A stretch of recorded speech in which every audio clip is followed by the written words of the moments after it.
Fala pessoal, tudo bem? Bruno de Oliveira do E-Commerce na Prática para mais um vídeo aqui no nosso canal. Bom, muita gente está preocupado, né? Nós, inclusive, do E-Commerce na Prática, muito preocupados com o que essa crise, né, que a gente está passando vai impactar na mudança de comportamento dos consumidores. E como será que isso tem influenciado já o dia a dia do e-commerce? Será que já tem grandes impactos que a gente consegue medir? A boa notícia é que tem. Eu estou com uma pesquisa aqui, alguns dados que a gente conseguiu e que eu estou aqui para compartilhar com vocês, alguns dados bem interessantes. Se esse tipo de assunto, se esse tipo de conteúdo te interessa, já vai assinando o E-Commerce na Prática, deve ter em algum desses dois cantos um botão para você assinar o nosso canal, para você seguir a gente, para você se inscrever e ter acesso a todo o nosso conteúdo. Todos os dias tem vídeos novos aqui no E-Commerce na Prática, vídeos com o objetivo de ajudar você, empreendedor, de ajudar o seu negócio a se capacitar e a ficar mais preparado para esse mundo do dia a dia dos negócios e das vendas online. Trouxe dados para vocês, impactos da Covid-19 no comportamento do e-commerce brasileiro. Então esses dados aqui, eles estão analisando o comportamento de compra nas últimas semanas. Então, o período principalmente que a gente vai avaliar aqui, de 31/3 a 6/4. Então, é um período de uma semana, bem curto, eu concordo, só que a gente precisa desses dados para poder entender qual o impacto disso em relação ao que estava previsto no mercado e em relação ao que estava acontecendo ao longo do ano, né, antes dessa crise. Então, a gente tem dados comparativos da semana anterior a essa, também do mesmo período do ano anterior e também dados do início do ano para cá, para a gente poder fazer uma comparação. Tem alguns números interessantes, tá? Primeiro, o número mais significativo, o e-commerce registrou um crescimento de 18,5% nas vendas nesse período. Então, se a gente está falando de economia parada no Brasil, isso não se reflete no comércio eletrônico. 18,5% de crescimento de vendas nesse período é um bom número em meio à crise que a gente está, obviamente, né? Um dado muito relevante que a gente já vem observando nas últimas semanas e que continua sendo positivo é o número de novos compradores na internet, ou seja, o número de pessoas que realizaram a sua primeira compra no e-commerce. Esse número tem sido muito relevante. Para você ter uma noção, todos os dias algumas pessoas realizam a sua primeira compra pela internet. Num dia comum, 15% das vendas que acontecem no e-commerce são feitas por pessoas que nunca tinham comprado nada. Estão fazendo a sua primeira experiência de compra. Todos os dias, em torno de 15%, 16%. Nas últimas semanas, a gente viu esse número saltar, esse índice saltar para 45%. Teve dia que 45% das vendas no e-commerce foram feitas para as pessoas que nunca tinham comprado nada pela internet. E esse número ele é fantástico, porque ele está introduzindo no mundo do e-commerce pessoas que nunca tinham comprado nada na internet. Isso é positivo porque muda os hábitos que a gente compra. A gente sabe que quando a gente faz a primeira compra pela internet, é sempre uma incógnita. A gente fica naquela tensão, cara. Será que a gente vai receber? Será que o produto vai ser igual ao que eu comprei? Será que a foto estava certa? Será que a foto estava errada? Será que eu vou gostar ou não? Será que vai cumprir o prazo? Enfim, e como o e-commerce hoje ele já tem uma maturidade muito forte, vários dessas ansiedades do consumidor, elas vão ser atendidas de forma bem positiva, né? Isso vai gerar uma boa experiência e vai causar uma segunda, terceira, uma quarta compra com muito mais velocidade. Outro índice positivíssimo, né? A gente tem meio que uma categoria, na realidade um conjunto de categorias no e-commerce que a gente chama de categorias de alto giro. São produtos realmente de consumo de alto giro e que a gente compraria com muita regularidade. Um shampoo, um sabonete, preservativo, coisas que são compradas praticamente toda semana, né, pelas pessoas. São categorias de alto giro. Essa categoria de produtos, ela geralmente ela não tem muita aderência regularmente no e-commerce, porque como são produtos de alto giro e alta necessidade em alguns casos, as pessoas costumam sair, vai até a farmácia, vai até um mini mercado, vai até uma loja de conveniência e acaba comprando. Só que a realidade que a gente está vivendo hoje, novamente, está mudando os hábitos de consumo das pessoas e, consequentemente, está fazendo as pessoas comprarem mais produtos de alto giro. A gente tem alguns dados interessantes aqui. Bom, 18,5% a mais de vendas em relação ao período anterior. Ticket médio no período, mesmo, né, esses itens de alto giro terem um valor agregado baixo, isso não afetou o ticket médio. A gente está numa faixa de R$ 415, R$ 408, que é a média do e-commerce brasileiro regularmente. Categorias, cara, a gente tem essa categoria de FMCG, né, que são esses produtos de alto giro, com uma representatividade significativa de vendas, junto com eletrodomésticos, informática, casa e decoração, telefonia celular, eletrônicos e outros, né, que aí já estão englobados em uma categoria. Movimentação das maiores subcategorias. Agora, alguns dados aqui bem interessantes que eu achei, cara, no mínimo curiosos. Por exemplo, a subcategoria de máquina de costura cresceu 88% nesse último período. Interessante. Só que a gente, analisando com a realidade, né, a gente está falando de pessoas que estão em casa, né, em alguns casos ociosos, e estão procurando comprar coisas para se ocupar. Né? Comprar coisas para se ocupar. Uma máquina de costura pode ser uma ocupação para muita gente. Só que, olhando aqui do nosso ponto de vista do e-commerce na prática, né, como empreendedorismo, será que algumas dessas pessoas estão comprando máquina de costura para, de repente, fazer alguma coisa para poder levantar renda? Né? Não necessariamente uma produção em escala de roupas, mas reparos de roupas e coisas do tipo? Será? Não sei, é uma provocação que eu estou levantando aqui para você pensar também em relação a isso. Lava-louças, cara, as pessoas estão de saco cheio de lavar louça, hein? 70% a mais de vendas na categoria lava-louças. Interessante. Ciclismo, 61%. Talvez a falta de possibilidade de você ir para a academia está despertando nas pessoas a necessidade de praticar esportes ao ar livre, né? E ciclismo aumentou em 61% as vendas. Automação comercial, 56%. Esse número, para mim, ele é curioso, cara. 56% automação comercial. Mas vamos trazer para a realidade? Muitas empresas que, de repente, fecharam as portas e não estavam preparadas para, de repente, emitir etiqueta para correio. Para você ter uma noção dessa categoria, envolve aqui impressora não fiscal, impressora de código de barra, leitor de código de barra e balanças comerciais. Cara, exatamente itens que entram na expedição do e-commerce. Então você tem que pesar o produto, você tem que colocar a etiqueta de código de barra, você tem que ter um leitor de código de barra. Muitas empresas que possivelmente não estavam preparadas para poder fechar o seu comércio físico e começar a vender pela internet foram em busca dessas compras para poder manter o negócio funcionando. Agora, produtos de musculação e ginástica, 262% a mais de venda. Incrível!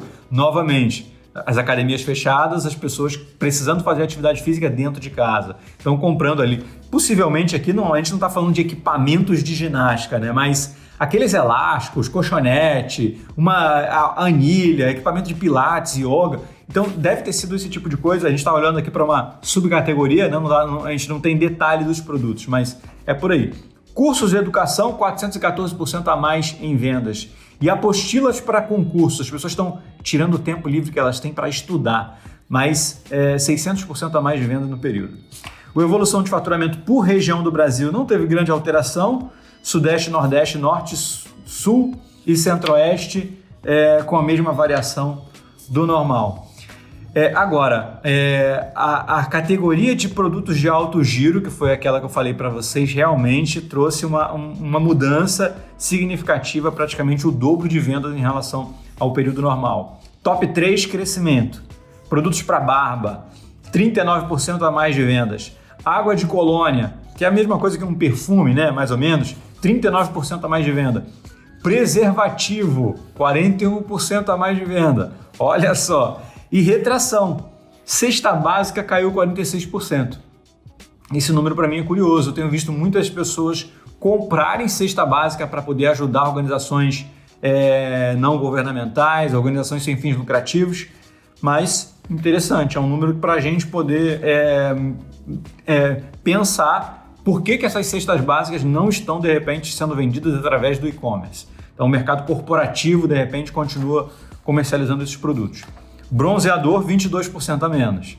Temos aí o fator do verão ter ido embora, que pode ter influenciado, mas o fato das pessoas não poderem ir para a piscina ou para a praia também pode ter influenciado.